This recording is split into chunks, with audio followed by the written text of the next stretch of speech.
important race to our area, and I feel like with victory around the corner, we're going to see great things happen in District 8.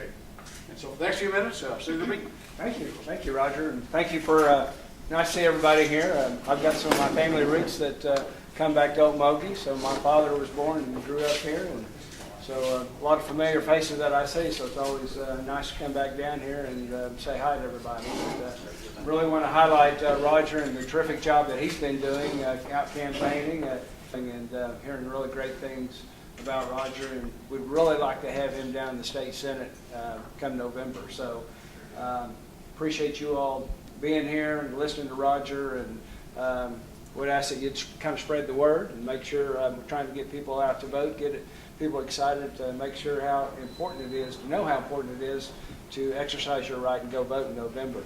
A lot of people want to talk about federal issues. Maybe our Attorney General here will expound on some of the issues going on in the state that he's been working on, but I feel good about that. And I think Roger, with his background, he's kind of the Mr. Entrepreneur in Okemah, owns the newspaper, runs a flower shop, and what else? Office supply, just kind of Mr. Everything, Mr. Chamber, economic development. So really, the small business, that's what Oklahoma's about. The small businesses that flourish, in our state. So it's great to have someone with Roger's experience to come into the legislature and be able to take his expertise. And certainly, we would welcome the opportunity to have him there. So.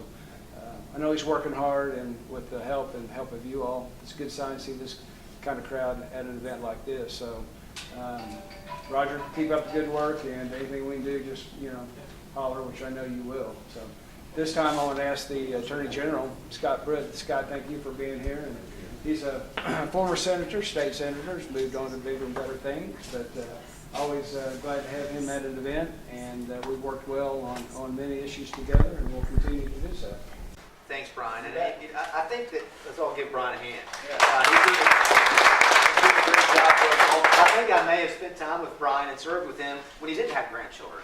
I don't know when you have grandkiddos, but anyway, we served together in the state senate for a number of years. Brian is doing an outstanding job in the state of Oklahoma. When I started serving in 1998 in the state senate, all the issues that we're talking about today, lawsuit reform, workers' compensation reform, things that Brian has led have actually taken place. Back then, we couldn't get heard. And now we're seeing tremendous changes occur across the state. And it's a very exciting time, Roger, to be serving in Oklahoma City. But I'm happy and excited to be here tonight. I want to say thank you to Fred and Neville for the sponsorship and hosting tonight. Let's acknowledge them. Fred and I have known each other for a number of years. Neville and I more from a distance, but know of each other. And thank you for your help with Roger. Excited to hear what's going on. As I was catching up with Roger as I came in, he was telling me about all the great things happening in the campaign. And Brian was echoing that, and so was Fred and Neville. And it's always really, you learn a lot about yourself in the midst of a campaign. These campaigns are very strenuous. I want to say to Pam that I know that with my wife, Merlin, when we ran our first campaign and all the campaigns that we've had since, it's particularly stressful on families.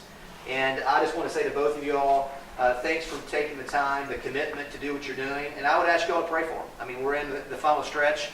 What they're going through is something that very few people go through. It's a tremendous commitment, tremendous sacrifice. And I really appreciate you doing that as a family. But it's an important time to be serving. Brian made reference to this about what's going on nationally, and I'll talk about that in a second. But just generally, I want to visit with you about leadership, because the reason I'm here today is what I know about Roger. I know he's the kind of leader that we need in Oklahoma City. When you think about Oklahoma City and you think about Washington, D.C., at times, you look and say, can we really see a change? Can we really see leadership exhibited to make the state of Oklahoma go in a different direction and Washington, D.C. go in a different direction? And it's happening at state level. There's momentum, there's excitement. But it does take a special kind of leader. It takes someone who is there for the right reasons. There are some folks who run for office, and they run to get a title. They run to become to be known as a senator, or to be known as a congressman, or to be known as an attorney general or a governor, or whatever the case may be. And when you run for an office for that reason, once you get it, something happens. When you get there, you don't want to lose that title. And so you're not willing to take the risk. You're not willing to do the tough things that I think the senator here would say are necessary at times to get things done. because it's more about you than it is about the people that you serve. You know, there's a book that I've read, I've had it for many years. It's called Founding Brothers. It's a book about 10 years old. It was written by Joseph Ellis. He's a historian out of the University of Vermont. And it's an historical, account of the founding generation and the relationship between many of the founders. And there's a chapter. It's an historical vignette of a dinner that took place between Jefferson, Hamilton, and Madison. And it was a very important event because it was happening it was actually 1790, and there were some big issues being debated at that time. The colonies had a lot of debt coming out of the Revolutionary War, and they had no money to pay for it. And so Hamilton, as the Secretary of Treasury, said, I've got a great idea, he thought. We're going to consolidate this debt at the federal level. We're going to assume it, and the federal government's going to pay it off. Well, Jefferson and Madison, because they were more of a states-focused kind of leader, they were concerned about that. They thought that was giving too much power to the federal government. And so there was a lot of discussion about what are we going to do about this debt, and how are we going to pay it off, and what's the role of the federal government and the states, and how does all that work? Sounds a little bit similar to today, right? We see some of those very same issues. But something happened in 1790 that was about leadership. Those three gentlemen got together over dinner. And they did something that is not happening a lot of times in Oklahoma City, and it's not happening all the time, or any of the time in Washington, D.C. They actually got together and said, we're going to work this out. We're going to find an answer to this very intractable problem that we have. And so they got together, and here was what happened. Jefferson and Madison told Hamilton, we'll let you run your bill. Madison was actually in Congress at the time. He said, I'm not going to vote for it, but I'm not going to fight against it. I'm not going to hold it up. You can actually have the bill voted upon. And Jefferson said the same. He wasn't in Congress at the time. And Hamilton said, great, but what do you want in return? And those two fellows, because of the state's rights concern, they said, we want the capital, the U.S. capital, moved from New York City to the shores of the Potomac, near our homeland of Virginia. And largely, the reason we have the U.S. Capitol on the shores of the Potomac in Washington, D.C. today is because of a dinner that took place between Jefferson, Madison, and Hamilton. Now, I share that with you for a couple of reasons. One, it tells you something about leadership. It tells you that leaders have to get together and do something that sometimes is seen as a four-letter word, compromise. Compromise doesn't mean that you compromise your principles. There are a lot of business folks in this room, and Roger's one of them. He is a serial entrepreneur. And I don't know if business is next, but he's got the flowers for my wife on Valentine's Day. He's got office supplies, so I make sure I've got the pens to make sure I'm writing those briefs in a good way. He's got me covered. And so I don't know what's next. He may be looking at cars, Fred. I don't know. But he's a serial entrepreneur. But as a business owner and as a business leader, just like you in this room, how many times do you sit across the table from someone you're seeking to do a deal with and say, I want 100% on my side of the table, you get nothing, now let's do the deal? You never do that. It's not a zero-sum mentality. You sit across the table from those folks and you try to do what? Find an answer that serves both parties at the table. Well, Senator Bingman does that extraordinarily well. He leads the Senate in a very, very good way to try to find answers to some very difficult problems. And that's the kind of leader, Roger, that we need in the state Senate, and that's the kind of leader I know you'll be because you understand that you're elected to do what? Find answers and have an attitude of finding answers to some of our most difficult problems. There's something else about the dinner that I think is equally important, and it's something we don't see at all, unfortunately, in our political discourse, and it's civility. I mean, think about the lack of civility that we have today. The ability to stand in a room like this, with people that perhaps may disagree and actually engage in a discussion without shouting and engaging in all the rhetoric that we see. Well, those three individuals got together over dinner and they engaged in a civil dialogue to try to find an answer. I know this about Roger. I was talking to him about this as I came in. I looked on his bio and I saw that he had gone to theology school. I serve on the Southern Theological Seminary Board in Louisville, Kentucky. He still preaches and pastors some. That tells me that his heart is about people. It tells me that as he works with folks, he's going to have a heart of service and being civil as he does it. That's going to make a big difference, Roger, as you go to Oklahoma City. So this race is awful, it's very big to the numbers that are in the state Senate. It's very big to have folks that are like-minded to get big things done for Oklahoma City and for the state. But let me say this to you. What's more important is just leadership generally. And I'm excited to be here tonight, Roger, to support you in the endeavor. I pray good things. as we head into the election. I know you're hoping and praying for good things as well. And all of you here today, this is a fundraiser. This is an event that's meant to charge you up to go out and obviously give out signs, give out materials, and give money so that Roger can cross the finish line with success. And so I want to encourage you tonight, as you're gathering, to look and see what you can do to help him financially. I don't know how much the other side has, Brian. You can speak to that, and I'm not sure, Roger, where you are in the fundraising aspect. But money does matter because, as I heard from Fred and I heard from Neville, the folks really don't know the candidate. I mean, you're Okemah. The other person is you follow. Is that right? So this part of the district is the center part, I think the most heavily populated area of the district. Senator Bingman actually has some family roots here. So to be able to concentrate those resources in Okmulgee and to make sure that his name ID, through mail pieces or through signs or whatever the radio ads or the rest, may make all the difference in the world as we head in to Election Day. I'll close with this. Winston Churchill said that attitude is a little thing that can make a big difference. And I think that we as a state are starting to really get an attitude of we can be the best in many things. We're seeing substantial change and substantial momentum. And I'm excited about someone of Roger's caliber, his background, his commitment, his business experience, that serial entrepreneur, being there in the state Senate to make sure that as we do tax reform, as we continue to look at how we do judicial reform in the state, looking at education. But I know this, I read this about Roger. He wants to put more control locally as it relates to schools. He wants to make sure there's more control in decisions that affect you in this community as opposed to Oklahoma City and sometimes agencies and bureaucrats that affect your ability to do your job and to live and see good things happen here in Okmulgee and throughout the district. So I'm excited, Roger, to be here. I'm excited about your candidacy. It's a pleasure, and I pray good things. Anything I can do to help you, anything that you can do to help him, I would greatly appreciate. Thanks so much. Thank you very much. Thanks, Roger. All right, thank you. Thank you, sir. I appreciate that. And Neville, Fred, appreciate you guys hosting this thing tonight. Senator Bingman and the Attorney General for being here. This race is important for a number of reasons, and one is about business. And the Attorney General's right. We've been in a number of business, and he talked about flyers for his wife and office supplies. And I want you to know that I'm also an auctioneer. Are you? And so with the flyer shop, I like your voice. When you pass on, we can sell out your estate, and she sell flyers. You know what? She'll be excited about From birth to death, we got a business that'll cover you.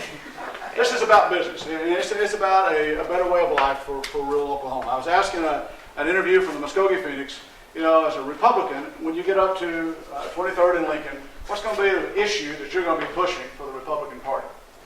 And the answer to that is, I'm running for a senator not for the Republican Party. I'm running as a senator for District 8.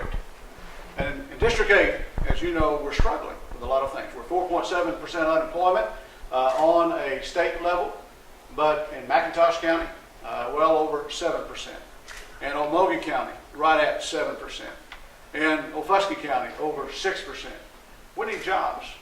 We need to be working together in jobs. And this is not something that is going to happen if we get up that way. And we have a number of people here from Okemah tonight, Carl and Tom and Bob, who have been part of this through the VOTEC system at West Watkins. We took responsibility in Okemah about 3 years ago. It says, we want to develop businesses for our own town. We put together a group of people who just simply said that we want to invite people to come in and learn how to grow a business. The business classes 101. West Watkins began to put together a curriculum. Kelly Grego and Wade Walling came up and we taught classes. First class had over 42 people there. And from that grew the idea of entrepreneurship for a number of other people. This board that came together, and a loosely fit board of bank presidents and real estate brokers and others, that said we want to help these businesses grow. And today there are 4 businesses in Okemah because of that, and we're thankful for that. Carl's back there as a real estate agent, and people want to sell a building, and he went to the folks and he said, instead of saddling these young people with the payment right off the bat, let them rent it for 6 months. And let that rent go toward the down payment. And if our business makes it, then we've sold a building. And the folks said, we're happy to have somebody in that building. And folks, you drive down Main Street, Okemah, it looks a little bit different than it did 2 years ago. And we're thankful for that. We got a company flying in tomorrow that's looking at one of our buildings there, and Tom and I are working on a proposal there. So what I'm saying is, if elected to the Senate, it's not going to be what we hope to be able to do. It wants to be an expansion of what we're now doing for jobs in our area and business in our area.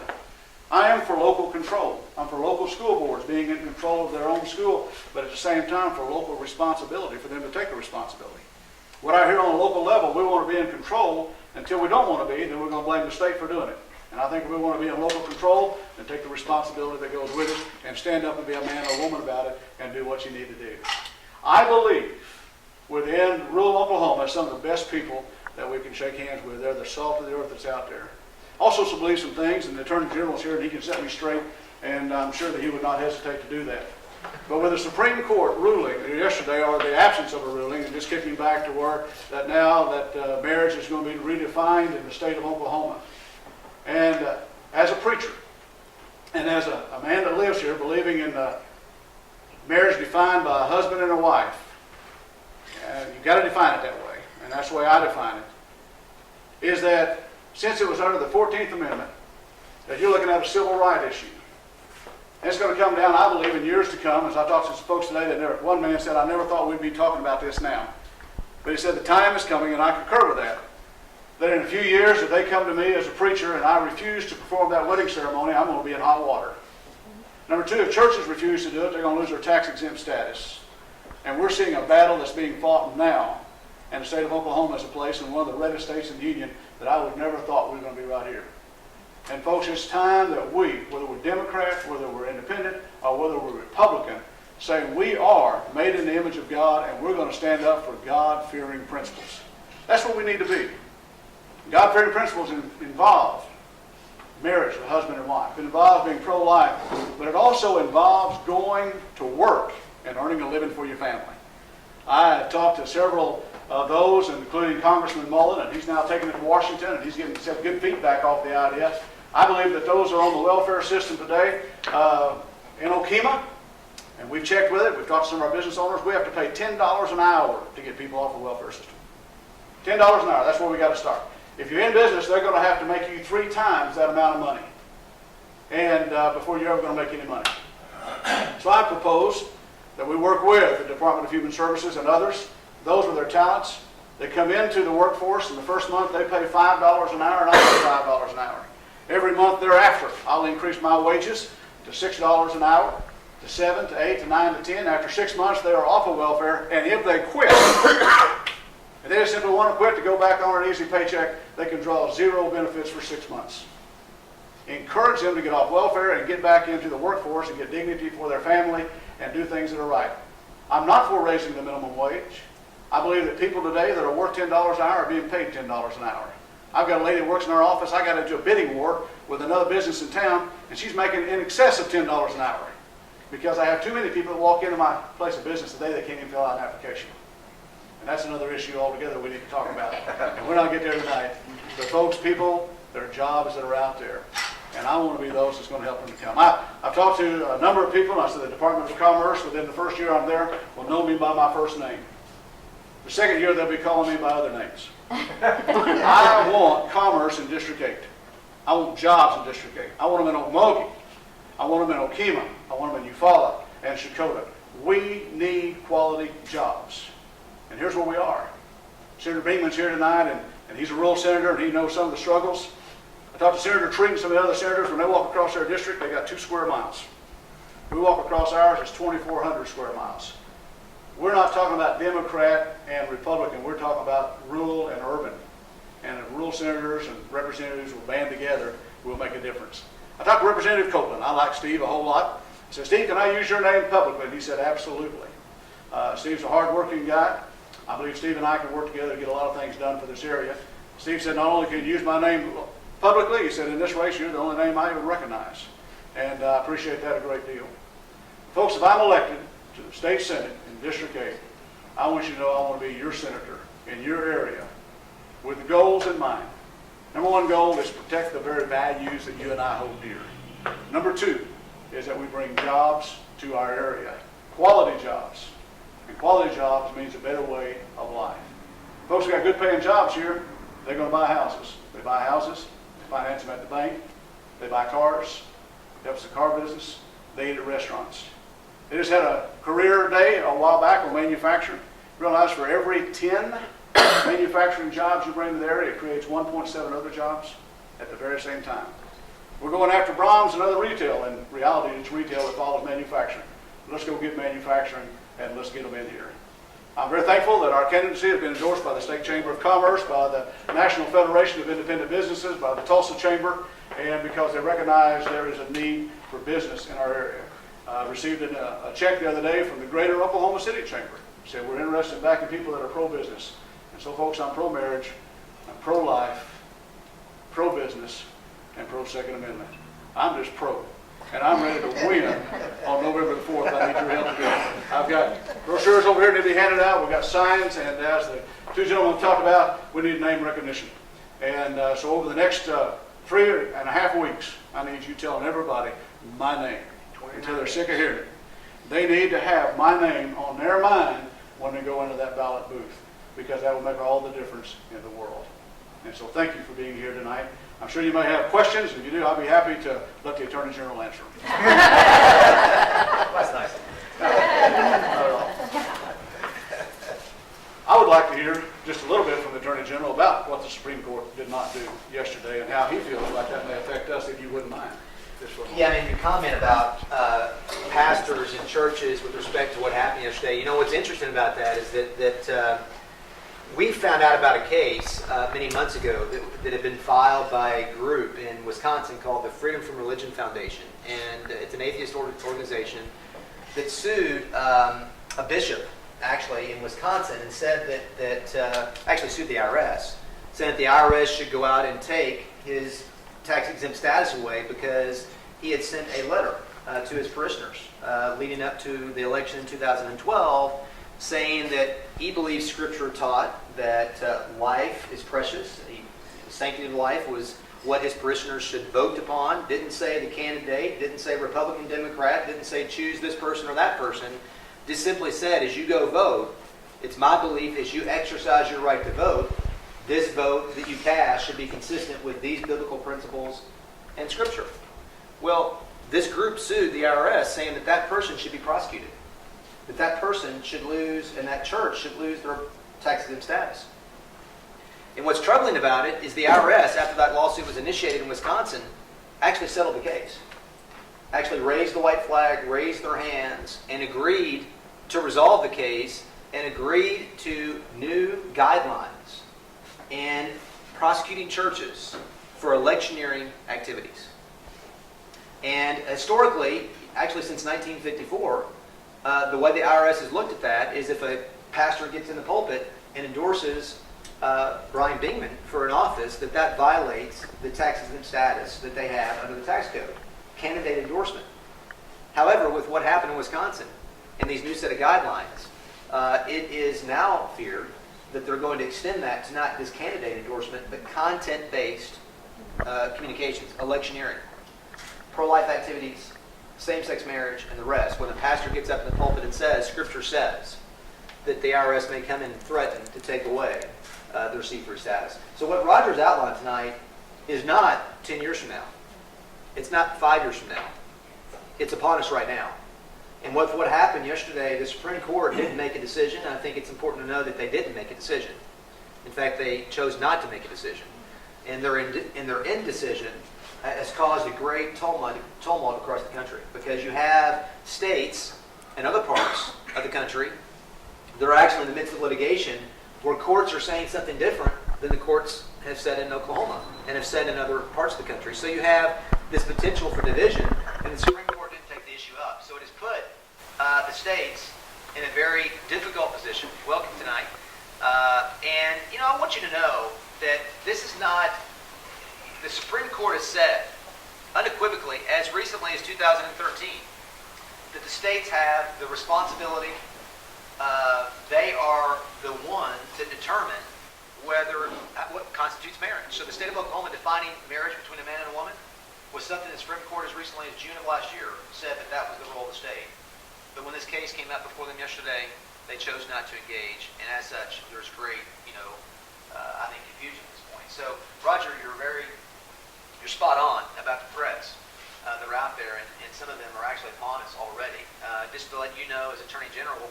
that settlement.